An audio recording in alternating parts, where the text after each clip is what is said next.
ॐ दक्षिणस्य समारम्भा शङ्कराचार्यमध्यमा अस्मदाचार्यपर्यन्ता स्मर्या गुरुपरम्परा श्रुतिस्मृतिपुराणानाम् आलयं करुणालयं नमामि भगवत्पादं शङ्करं लोकशङ्करं शङ्करं शङ्कराचार्यं केशवं बादरायणम् सूत्रभाष्यकृतौ वन्दे भगवन्तौ पुनः पुनः ईश्वरो गुरुरात्मेति मूर्तिभेदविभागिने व्योमवद्व्याप्तदेहाय दक्षिणामूर्तये नमः।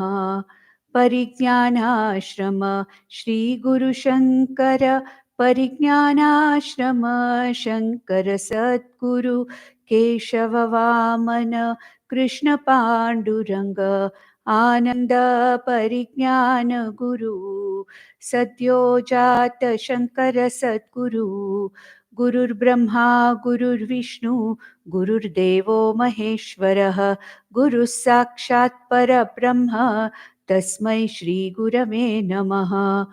ॐ सहना भवतु सहनौ भुनक्तु सह वीर्यङ्करवावहै तेजस्विनावधीतमस्तु मा विद्विषावहै। ॐ शान्ति शान्ति शान्तिः। So we'll start with the Mangalacharanam or the prayer shloka of Aparokshanubhuti. Shri Harim Paramanandam Upadeshtaramishwaram Vyapakam Sarvalokanam Karanam Tam Namamyaham. So I think I gave quite a exhaustive introduction to Aparokshanubhuti in the last session.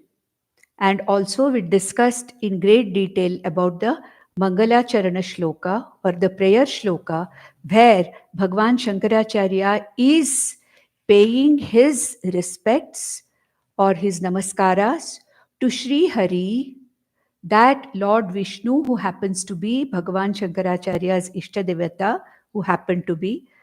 Through the Ishtadevata, Bhagwan is offering the pranams to Ishvara. And he says, he considers his Guru also as nothing but the very manifestation of this Ishvara. And what kind of a Hari is it? Shriyayutam. That is what Shriya means, with Lakshmi, associated with Lakshmi. That is all the resources that belong to this entire universe are his Shakti, Vishnu Shakti. He is Paramananda Swarupam, Purnatva Swarupam, Ananda Swarupam. And he is also Upadeshtaraha. He is the one who appears in the form of a guru for every Shishya. In the guru, a Shishya sees Sri Hari or he sees Ishvara itself, Ishvara himself. Paramanandam Upadeshtaram Ishwaram. The total Ishvara in the form of the Sri Hari, Namami Aham. I offer my namaskaras. And who is this? Who is this Hari? Vyapakam Sarvalokanam. He is the one who is pervading the entire universe as the very Karanam. Just like gold as the Karanam pervades all the ornaments, just as clay as the Karanam or the cause pervades all the earthenware.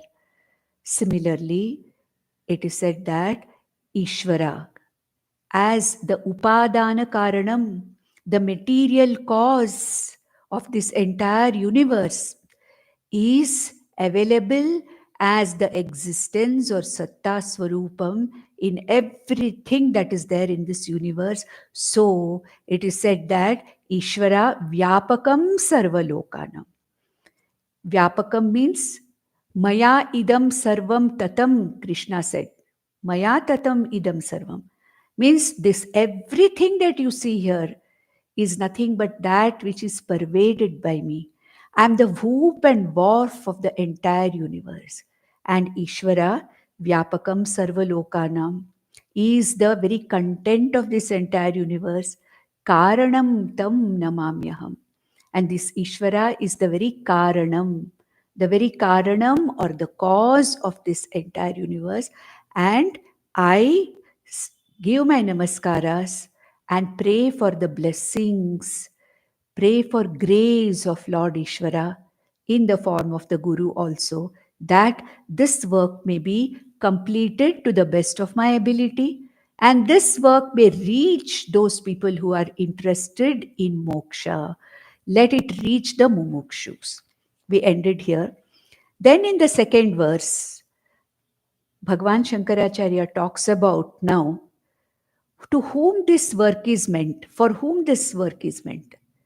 Because in the initial stages itself, before a person starts reading a book, a person should know whether it is meant for him or not.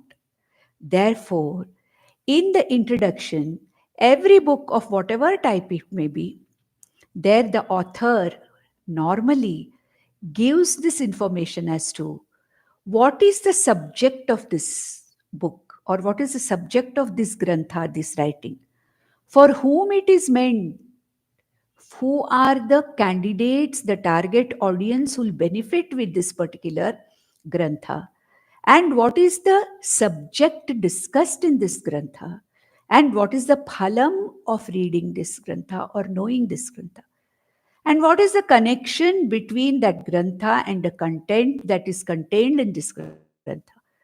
We saw that it was called as Anubandha Chatushtayam. That means what? What is the content of this book? Who is the adhikari or the beneficiary of this book? What is the phalam or the advantage or the benefits that this person gets after reading this particular work? And what is the connection between the book and the contents that are there that are discussed? What is it? That is what is called as the Anubandha Chatushtayam, which is dealt here in the second verse. In the second verse, Bhagavan Shankaracharya says, to whom this particular work is meant, for whom it is meant. Let us read this. Aparokshanubhutirvai prochyate moksha siddhaye sadbhiresha prayatnena vikshaniya muhurmuhu. So, quite easy. They are easy verses, quite easy to understand after we have studied so many Vedanta granthas. Now he says, Aparokshanubhutirvai. This particular titled book called as Aparokshanubhuti is meant for whom? Prochyate. This book has been written, or the contents of this book are meant for what? Moksha siddhaye. Moksha siddhaye. For a person who wants to get himself or herself free from this samsara. I want to be free from this samsara. Now, whether the samsara is real or not, I still don't know. But I feel a sense of bondage at this moment. And I have heard in my culture that there is some knowledge which liberates me, which frees me from this bondage. And this particular freedom from bondage is called as moksha. So the person who is interested in this knowledge is called as a mumukshu. Moktum ichha mumuksha. Moktum ichuhu, the one who is interested in getting freedom from his perceived bondage. Because at present I am perceiving my bondage. Whether it is real bondage or not, I will know only later after studying Vedanta. But at present I am perceiving this bondage and I want to be free from that. Therefore, moksha siddhaye. Now one may ask, when I get moksha, will all my situation change? No. My body will remain the same. People around me will remain the same. The world remains the same. All my problems remain the same. Then what is the purpose of moksha? Moksha is not going to change the external circumstances. The Vyavaharika Satyam is not going to be changed by my understanding my Swarupam, what we call as moksha. Moksha only gives me the internal freedom, the capacity to keep myself totally detached from the world outside, whatever it may be. For a jnani, for a person who is a Jivan Mukta, nothing changes. Everything remains the same. My body remains the same. The afflictions of body remain the same. But the psychological afflictions, the emotional afflictions which I feel because of the external circumstances are no more felt. So there is an internal freedom from all those external problems that I'm having. In spite of the problems, I'm free from the afflictions of these problems. So, this kind of an internal freedom from the problems that this body, mind, and Atma is facing, this is called as moksha. Moksha is a mere understanding, moksha is a mere detachment from whatever is going on outside. Nothing changes outside. So, moksha siddhaye, so that I am able to deal with the situation outside, not getting afflicted by what is happening outside. For this internal freedom from all the problems of this anatma, moksha siddhaye. If I want this freedom, moksha siddhi, for the sake of moksha, for the sake of this freedom, Aparokshanubhuti is given out. This grantha is given out, prochate. That means what? Here it is expounded or given out or written for the sake of those people who are interested in moksha as their purushartha. So, those who are moksha purusharthis, those who have determined that moksha is the priority in their life, in spite of all the other things that they are doing, my priority is moksha. All the other things, dharma, artha, kama, remain secondary. So, for such people, those people who have definitely chosen moksha as the Purushartha, Purushartha Nishchaya, those who have done, such people, mumukshus, here are called Sadbhiresha, Sadbhihi. Sadbihi actually means, good people. But here Sadbihi specifically means the moksharthis, those who have done moksha purushartha nishchaya. So for those people, moksha siddhaye, what should be done for whom? Sadbihi esha prayatnena vikshaniya muhur muhur. Vikshaniya muhur muhur. That means all these people, those who are desirous of moksha, okay, they are called as we can call them santa, sat bihi, those people who are the mumukshus. By them, a great effort has to be made, and this text has to be studied again and again. Vikshaniya, sadbhihi vikshaniya. May this be read and understood in detail. How? Prayatnena. Let there be an effort from the side of the mumukshu. Without effort, just having an ichha is not sufficient. I want moksha. Yes, that is my priority. But what am I doing? Am I really putting an effort that is necessary for moksha? So, sadbhihi, that means what? All the mumukshus, prayatnena, by all the mumukshus, prayatnena vikshaniya muhurmuhu. Again and again and again, this has to be studied. This has to be listened to. We have to listen to this frequently from the Guru. So, what is the meaning of prayatnena vikshaniya? With a lot of effort. What is the meaning of effort? That I have to study this text with the help of the Guru in the form of Shravanam. And Prayatna does not mean one day's effort. Prayatna means what? Consistent effort for a considerable period of time without any break. It's not that today I sit and listen for 10 hours to this, and then for the next 1 year I don't do anything about it. No. It should be a considerable period of time, a considerable effort, an uninterrupted effort. It should be a part of my daily life. Vedanta Shravanam should be a part of my daily life. Just like I do so many things, I have to keep a few hours, at least 1 hour every day for listening to Vedanta. This is what is called as the prayatna. Prayatna that should go on for a considerable period of time, consistent effort, and studying this not independently but with the help of a guru.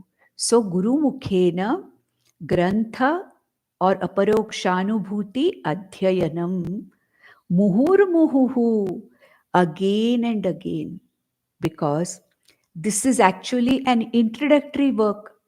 From Upanishad, we have come back to the introductory work because we want to go back to the basics once in a way and see that our basics are strong and we don't have any doubts regarding our basics.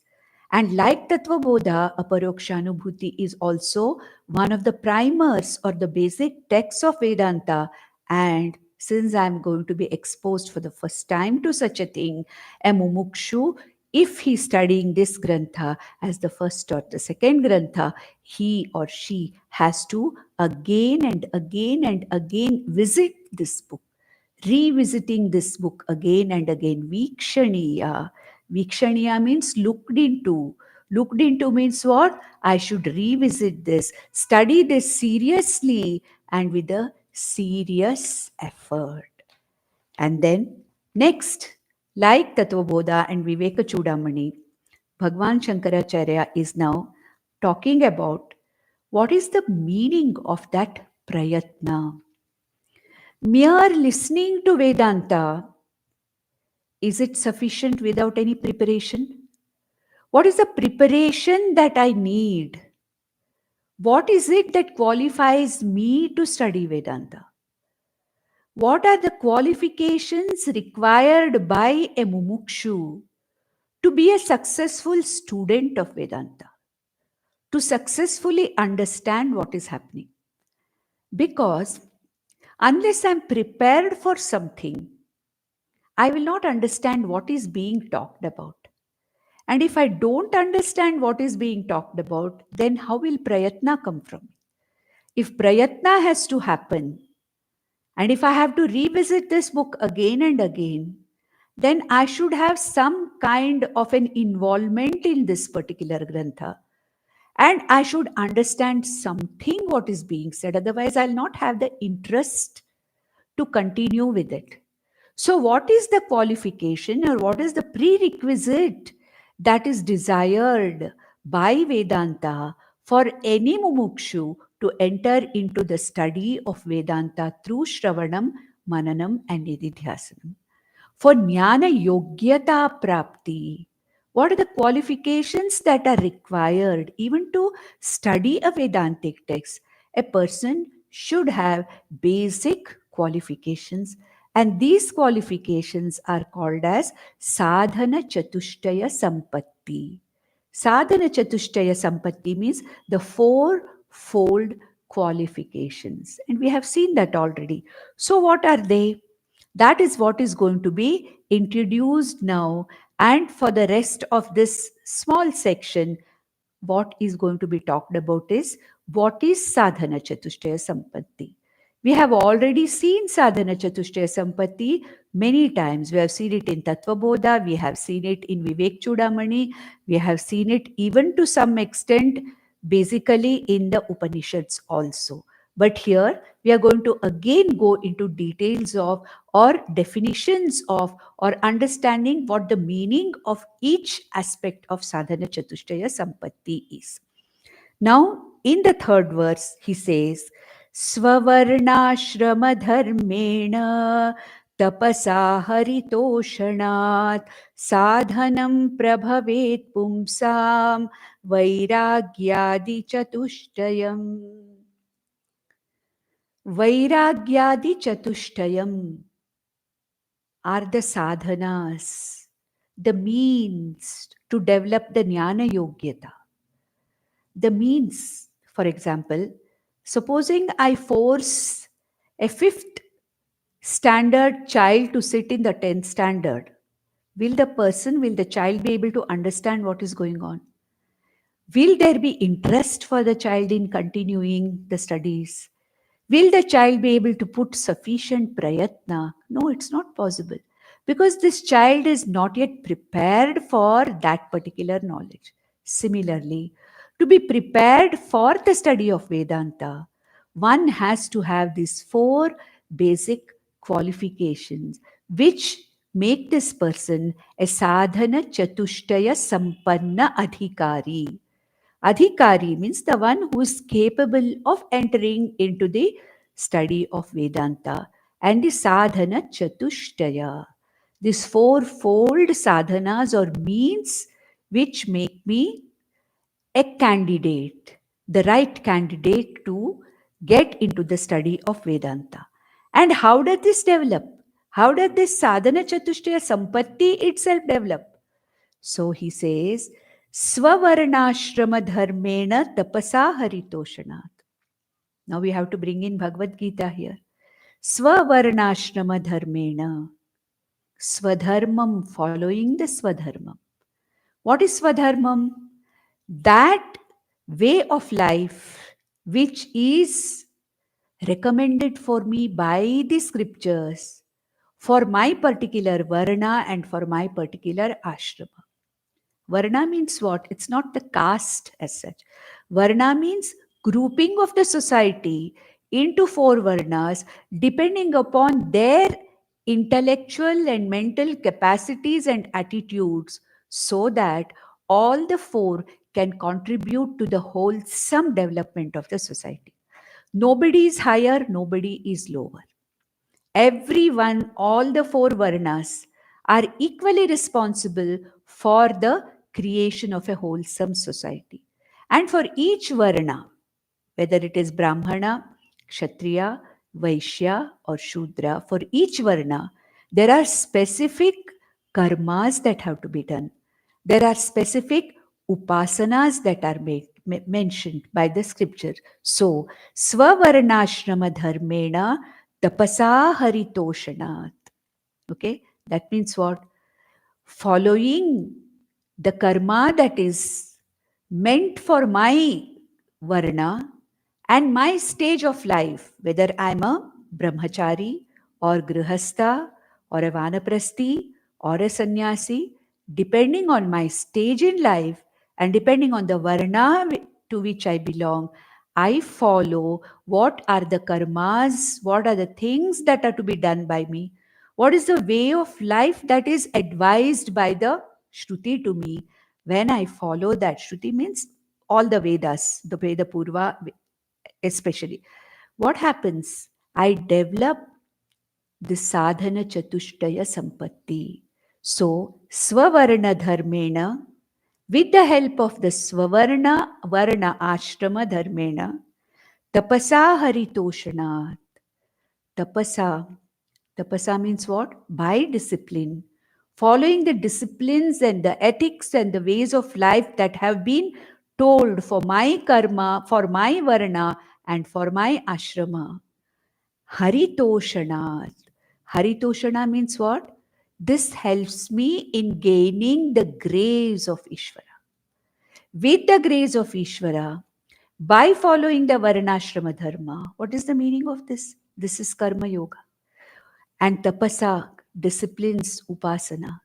By following the Karma Yoga and Upasana Yoga, relevant to my Varna and my Ashrama, wherever I belong, then what happens to me? Sadhanam prabhavet pumsam vairagyadi chatushtayam. Then automatically I develop the sadhana chatushtaya sampatti. What is the meaning of sadhana chatushtaya sampatti?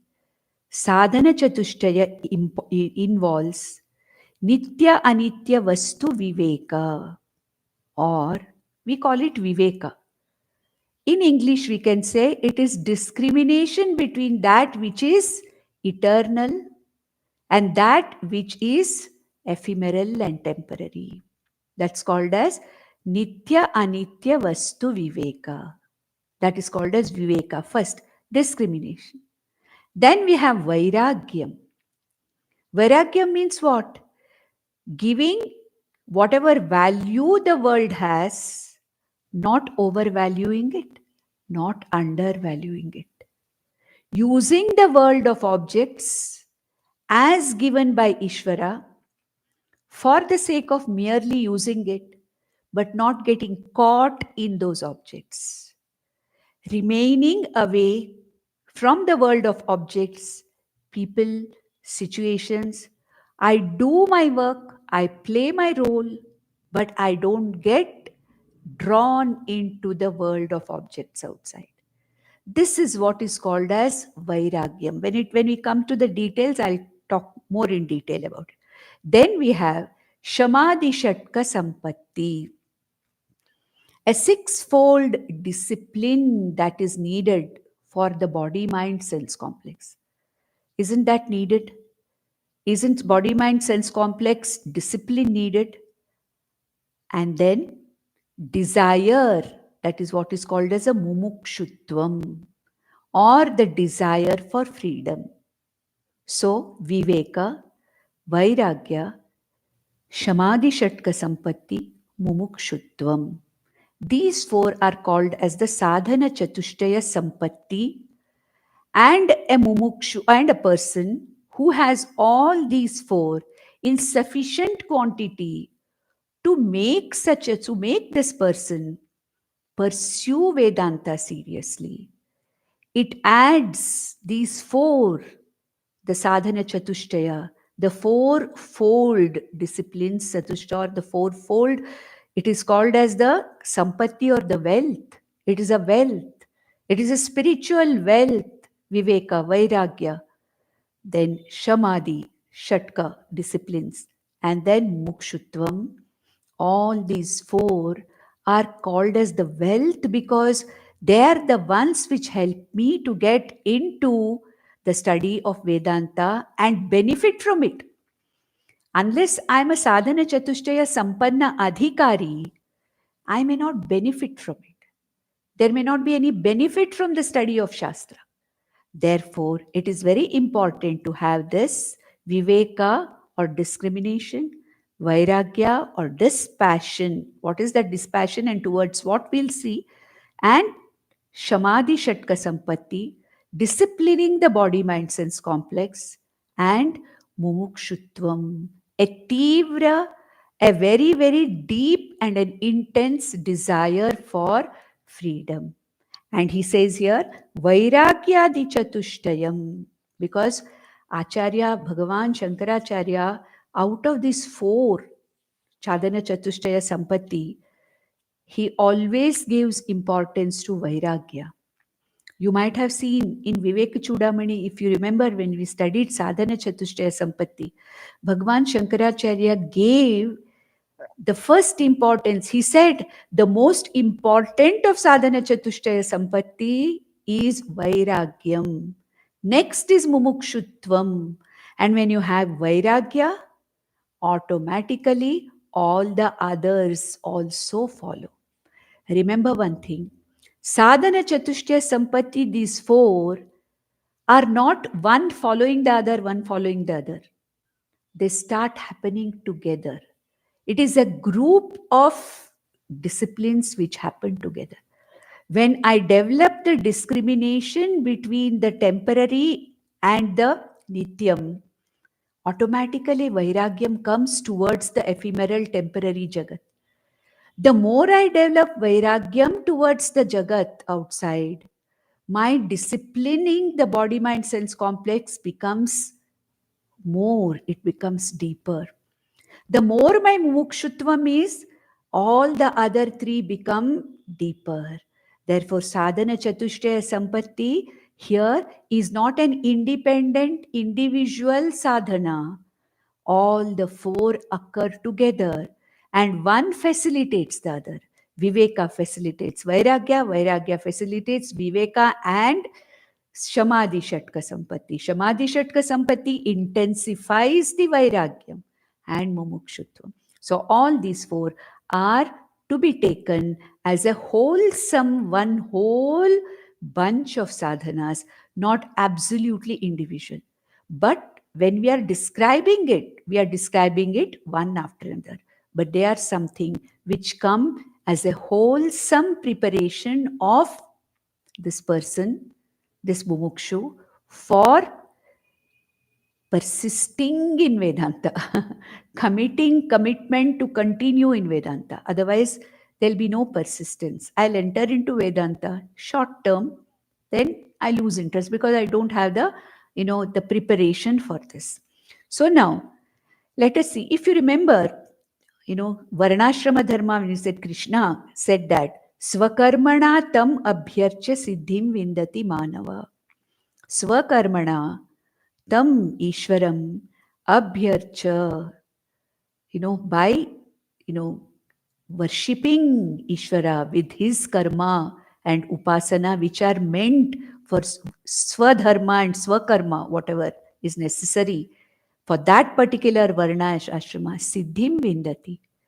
What is the siddhi? Sadhana chatushtaya sampatti rupena siddhim vindati. Chitta shuddhi rupena siddhim vindati. Chitta naishchalya rupena siddhim vindati. That is what is meant for siddhim vindati manava. Next, what is this vairagya? Vairagya is talked about in the fourth verse. Brahmadisthavaranteshu vairagyam vishayeshvano yathaiva kakavishhtayam vairagyam tadhi nirmalam. So he says, what is the real vairagya? Nirmalam vairagyam means what? The vairagya which is not a temporary vairagya. I have lost something and I'm depressed about something. I don't want anything. I'm not bothered about anything. This is a temporary vairagya. We are not talking about that. Vairagya, or the capacity actually to relate to the world and the world of objects without getting drawn into them dispassionately, is called as vairagya. And it is not something which is a temporary phenomenon because of some incident in my life or anything. It is something which is there, which is increasing, which helps me to get into Vedanta as a sadhana chatushtaya sampanna, which is called as vairagyam nirmalam. That which is really the vairagyam, which is meant to give me the adhikaritvam for this study of this.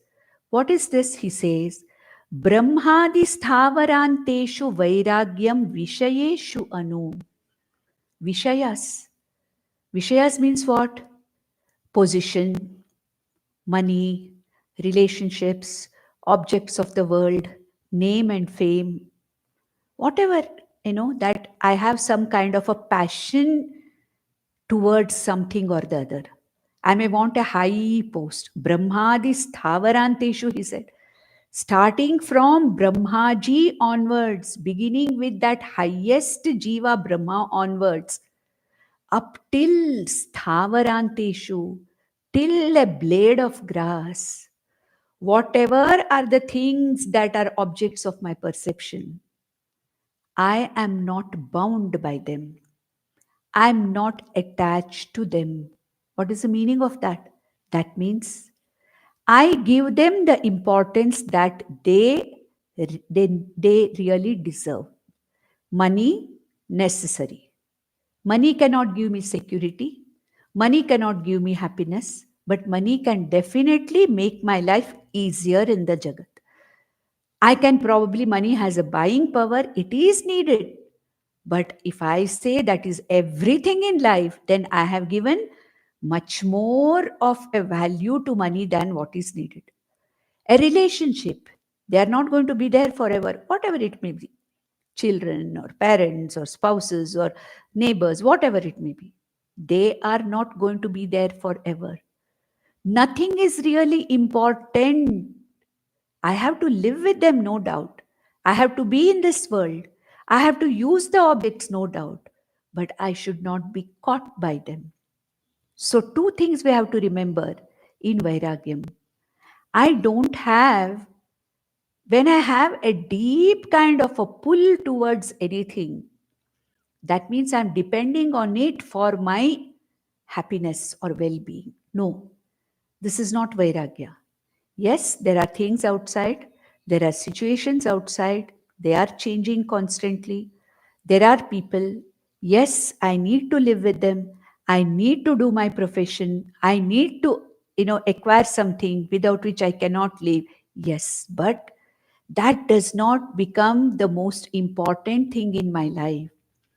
I'll do whatever is necessary there, but I don't get entangled into them.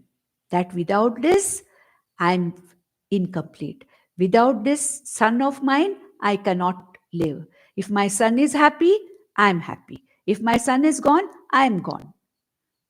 So, putro pushtaha, aham pushtaha, putro nashtaha, aham nashtaha. No, same thing with spouse or other thing, whatever it is. So, a sense of being away, using, giving the respect to those people, doing what is necessary, but all the time understanding that all these things are ephemeral and temporary, are not going to be with me forever. Not overvaluing things, not undervaluing things. Only money will give me security, that is overvaluing. Only name and fame will give me security, overvaluing. Shobhana Adhyasa, we call that. So I don't overvalue.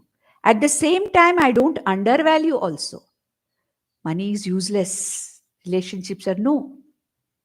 Yes, they have a role. There is a Vyavaharika role there, and I will play my role, they will play their roles. No undue entanglement in them. In whom? The world of objects. Okay? It's a kind of a, what you call, uh, a kind of not getting unduly involved. It is indifference. We call it an indifference. Indifference not in the negative way, but yes, it's there, I will use it. If it's not there, no problem. Second thing we should know in Vairagya is willingness to lose whatever is losable. Today I have this. Okay, it's God's grace.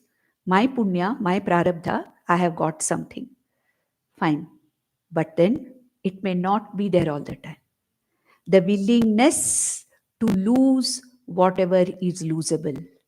The capacity to value things for what they are, not overvaluing them or undervaluing them. That is what is called as Vairagya. And how does he say? What does he say? Brahmadi sthavaranteshu. Anything and everything that is present in this Jagat, starting from Chaturmukha Brahma to a blade of grass, Vishayeshu, all the Vishayas are the world of objects. Vairagyam Anu.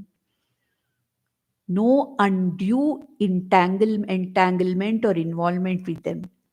And what should be our indifference to that? He says, Yathaiva Kakavishtayam. I'm sitting somewhere. A crow drops its droppings. Kakavishta means a crow's droppings. Okay? It drops its droppings next to me. Do I get unduly involved with it? No. Do I get fed up? Do I get, my God, and do I get disturbed by it? No. I'm not bothered. Yes, Kakavishta means it has fallen. Dropping of a crow is there. I'm going on the road somewhere and a dog is barking. I neither get involved with that, nor am I upset by it. Okay. So what does it mean? Just like Kakavishtayam, when I see Kakavishta means, you can say, yeah, droppings, that white dropping of the bird or something. We see that all the time, but we don't get involved with that, nor we get disgusted with that. It's just there. So that should be our attitude. Neither getting disgusted and running away from the world, nor getting pulled abnormally and getting involved in the world. This kind of a balance of neither running away nor running towards anything, this is what is called as Vairagyam. And this Vairagyam, which is not temporary, which I have seen as that for everything, not just for one or two things. We all have Vairagya towards other people's things. Ayo, somebody lost something. So sad. That there our but if the same thing happens to us, we go on talking about it for days together, tell everybody about it. So this kind of a kind of a healthy indifference towards everything, whether it is something associated with me or associated with something else or somebody else. This is what is called as Vairagya. And Bhagwan Shankaracharya gives a lot of importance and he considers Vairagya to be the most important of the Sadhana Chatushtaya Sampatti. Next, he gives Viveka, fifth verse. So let's see what he says. नित्यमात्मस्वरूपं हि दृश्यं तद्विपरीतगं एवं यो निश्चयः सम्यक् विवेको वस्तुनः स वै. I see every day that the objects of the world, the situations of the world, the people of the world, my own possessions, my own health, my own body, whatever it is constantly changing. Even then, I don't get the understanding that I have to lose this someday or the other. I can't even think of it. I have to lose this body sometime or the other. I have to lose whatever I have. I may get something new. I may lose what I have, whatever it is. Because it is something anityam. That which I see, that which I experience is nothing but anityam, constantly changing. That which is constant, that which is all the time there, Nitya Swarupa is I, the Atma. So, I, the Atma, I, the knower, the consciousness which says I, aham, this I, the Atma, is the only constant thing, Nityam. It is a Nitya Vastu. Everything else is Tadviparitam, that which is opposite to this Nitya Vastu. That's why we call it as Anitya Vastu. Atma is Nityam, Anatma is Anitya. We have already seen that several times. That's why I'm not going too much into the explanation because we have already seen this. And it's almost like a revision into the basics for us. So, understanding that whatever I'm experiencing in the world, Brahmadi Sthavaranteshu, is nothing but temporary, ephemeral, and changing. There is only one thing which is Nityam and Satyam. And that is what I want to know by studying the Shastra, by studying the Vedanta Shastra or Vedas. And what is that Nitya Vastu? Vedanta says, our scriptures say, I am that Nitya Vastu. Right now, I have not even entered, Vedanta. So, but I've heard that Vedanta says that you, the one who says Ahamasmi, you are the real one, everything else is unreal. And I have to have Shraddha in this word of Shruti and try to keep on developing a discrimination between Nitya and Anitya Vastus. Okay, so I still don't know that the real nature of me, what it is, I still don't know. I'm still entering into Vedanta. But I have to have the idea that everything is changing around me. What is there today is not there tomorrow. Then is there something which does not change, which is Nityam, which is constantly there? It is that which I want to know. I am not interested in going deeper and deeper into the Anitya Vastus. Enough knowledge about Anitya Vastus to carry on with my life. That is enough. I want to carry on with my life. I should know Anatma. Without knowing, I cannot live my life. Sufficient enough. I don't have to know everything. Whatever is necessary for me to live my life with whatever role I'm playing, that much if I know, that is enough. But then I should understand what is it that is other than this. What is that Nitya Vastu which our scriptures talk about? The scriptures say that is Atma. And I want to know what that Atma is. This Nishchaya, okay? Nitya Atma Swarupam hi Drishyam Tad Viparitagam.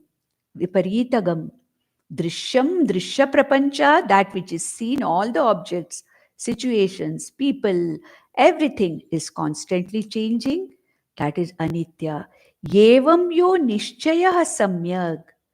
When I have clearly seen that the whole world is changing and there is something which remains unchanged, which I want to know, this clear understanding or nishchaya is called as viveka.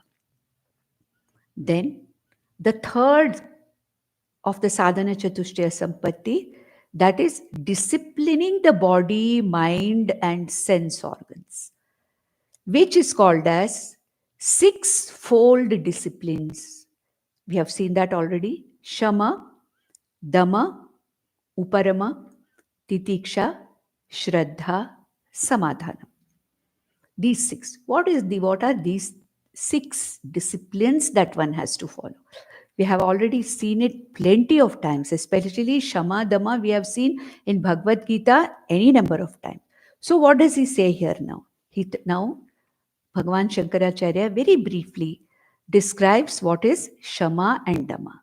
So in the 6th verse, Bhagavan says, Sadaiva Vasanatyagaha Shamoyamiti Shabditaha Nigraho Bahya Vrittinam Dama Ityabhidhiyate. So Sadaiva Vasanatyagaha, Mano Nigraha, managing the mind, management of the mind. What is the meaning of management of the mind? The mind is one which keeps going here and there. The mind is the one which has the raga dveshas, kama krodhas. Managing the mind in such a way that I don't come under the spell of the constant vagaries of the mind in the form of chanchalatvam, in the form of emotional thoughts. Once I'm highly, yo-yoing, in the sense, once I'm highly kind of very happy, jumping with joy, the next day I'm down with depression, constantly changing this thing, because the mind is after so many things, kama, krodha, all these emotions, the arishad vargas. Where do they lie? They lie in the mind. Mano nigraha, that is seeing that the mind is not unduly perplexed or unduly disturbed. The mind is not pulled to a certain thing unnecessarily where it is not needed. This kind of a nigraha or balancing or management of the mind is called as shama. Shama means the mind does not go after the indriyas and mind does not keep on going out kama all the time. Ragadveshas, ragadveshas, ragadveshas. No, it is not there. The mind is managed. That's why Krishna says in Bhagavad Gita, Shama means ragadvesha management. According to Krishna, and the whole of Bhagavad Gita is ragadvesha management. So what is this? That which is saying, it is said that I don't get caught up or drawn by the constant changing impulses of the mind. I am able to control, means the word control is not the right thing here. Mano nigraha means mind control, they say. But mind is something that cannot be controlled by me, the buddhi or ahankara. I have to understand its vagaries. I have to learn to manage the mind. How much of my mind should go after something? How much it should not? How much of anxiety I should have? How much of all the time otherwise my mind is just going up and down with all these polar opposite situations. So keeping the mind to some extent in a steady form where I don't keep on yo-yoing between opposite sets of emotion. This is what is called as the mano nigraha or the shama. Then nigraho bahya vrittinam dama ityabhidhiyate. Bahya vrittis means what? Indriyas. The indriyas, what is the tendency of the indriyas? The jnanendriyas? Going out. Outwardliness is the one which is the tendency of all the indriyas. That is why all our indriyas are facing outside. Because the tendency of the indriyas is to judge the world, report whatever I'm seeing, the eyes report what they see, the ears report what they hear. So this prapancha, this fivefold universe, this fivefold jagat is experienced by the sense organs. And the sense organs report these, whatever is gathered by the jnanendriyas to the mind. And the sense organs, if not properly managed, can be all the time there outside. And what is it? What is it that does the nigraha of the sense organs? It is the mind. Therefore, Shama is more important because it's only a Shamanvita person who has learned to manage the mind can successfully manage the Indriyas also. When the mind is full of its vagaries and going here and there, just controlling the Indriyas is not sufficient. So the mind is running here and there. I close my eyes and sit in one place and say, I'm going to do meditation. Is it possible? No. Forcibly trying to make the indriyas to stop working is not dhamma.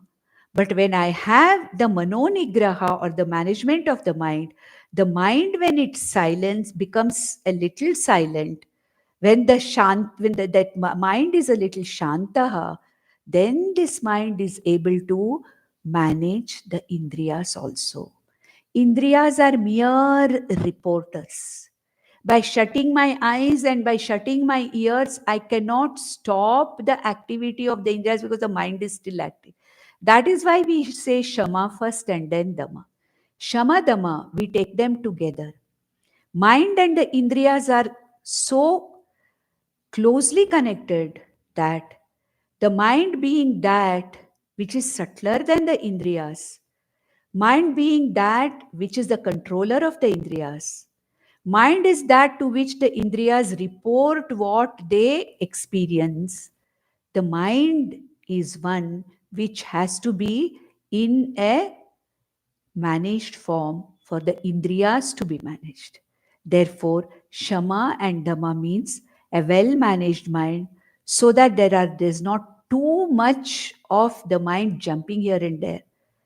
Dhamma means management of the indriyas, where the indriyas are involved with the activities where it is necessary, not unnecessarily doing any indriya vyapara where it is not necessary.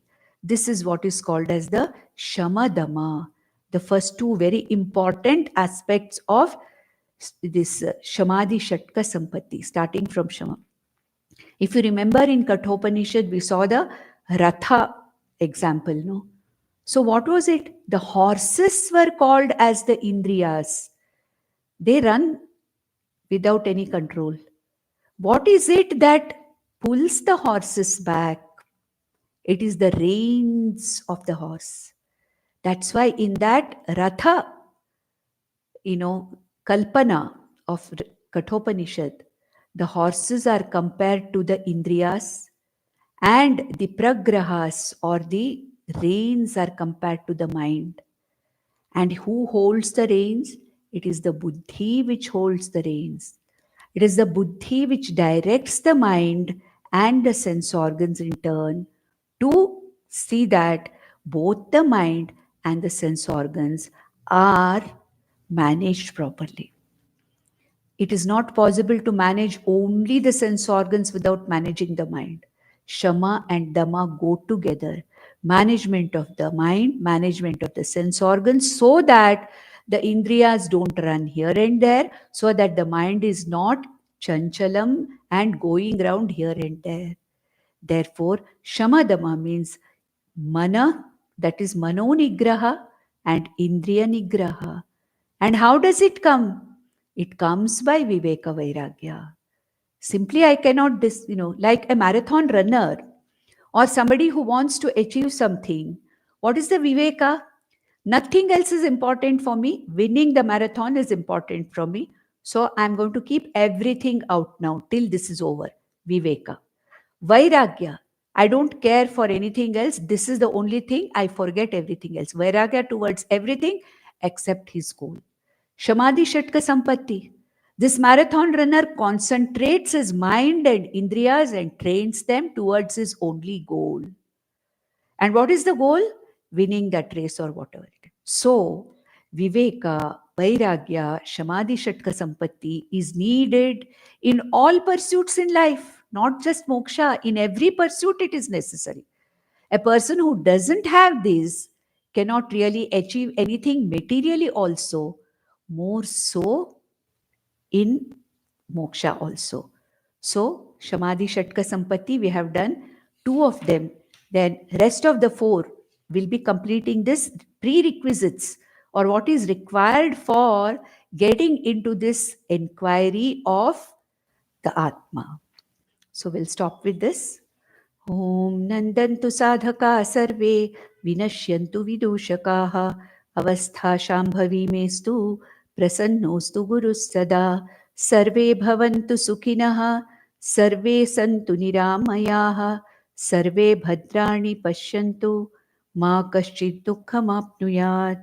Om Shanti Shanti Shanti. Om Tat Sat.